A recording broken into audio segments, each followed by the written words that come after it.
The first statement I want to introduce is a selection statement. This is what's known as an if statement. And what an if statement shows here is if is a C++ keyword, and then between these parentheses is some condition that, if it evaluates to true, will execute the block between the curly braces here on lines 9 and lines 7. So if x is greater than 3 in this example, we'll get a printout of x is greater than 3. So let's go ahead and save, compile, and run our program, and we'll see, yep, x was indeed greater than 3 in this example. So let's go ahead and modify the example a little bit and make x 2. So in this case, x will be assigned to 2. At line 7, we'll do a test to see, is 2 greater than 3? Well, we know intuitively this is not the case, so this block of code will not execute. So let's save, compile, and run, and we'll see no output because that block of execution was false.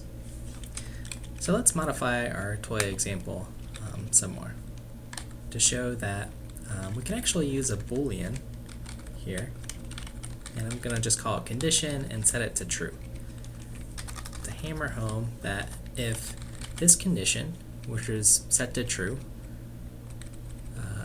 executes, then we'll get this block of code. I'm going to say condition is true. I'm going to compile, and I'm going to actually execute 2 lines at once, compile and run. Condition is true here. Okay, and to show the contrary, we can make this false.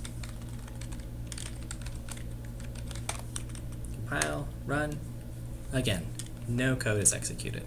So this is the first introduction to the if statement. Now, it's important to remember that if the if condition evaluates to true here, it executes. If it's false, it doesn't.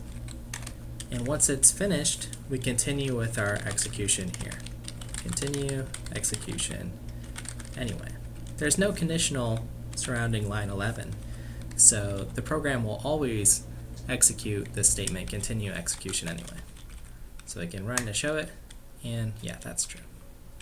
Now, if our condition changes here, let's write in the if statement, if condition, and say second if statement, so this will print out. But if the value of condition, remember because it's a variable, changes, then we can get this block to execute. So let's run it.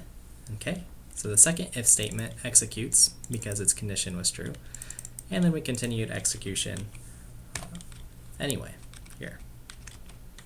So because we changed this condition to true here, when we evaluate at line 14, if, well, this is true, which we can substitute here, then this block executes. And it's important to note that if this condition is false, we just go to line 16 and start execution from there. Okay, so that's the introduction to the if statement.